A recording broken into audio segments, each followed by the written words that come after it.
સુરતના સૈયદપુરા વિસ્તારમાંથી પોલીસે 10 પાડાને મુક્ત કરાવ્યા છે। ગેરકાયદેસર રીતે યુવક પશુ રાખતો હોવાની બાતમી મળતાની સાથે જ ઝોન 3 અને લાલગેટ પોલીસ દ્વારા દરોડા પાડવામાં આવ્યા હતા, જેમાં 10થી વધુ પાડા મળી આવ્યા હતા। પોલીસે તપાસ કરતા યુવક દ્વારા પશુઓ રાખી શકાય તેના માટે મોટી વ્યવસ્થા કરી હતી, ત્યારે ઘટનામાં પોલીસે તપાસ શરૂ કરી છે। શું ઘટના બની આજે?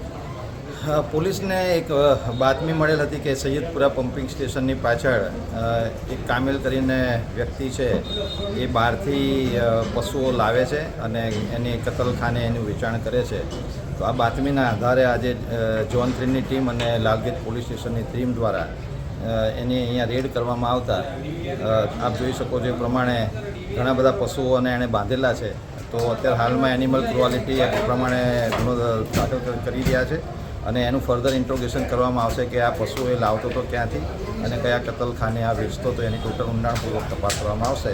પોલીસે આજે આ જીવદયા માટેનું એક સરસ કામગીરી પોલીસ દ્વારા થઈ રહી છે, જેમાં તમામ પશુઓને અહીંયાથી મુક્ત કરવામાં આવશે અને પાંજરાપોળમાં મોકલવામાં આવશે અને કાયદેસરની કાર્યવાહી હાથ ધરવામાં આવશે।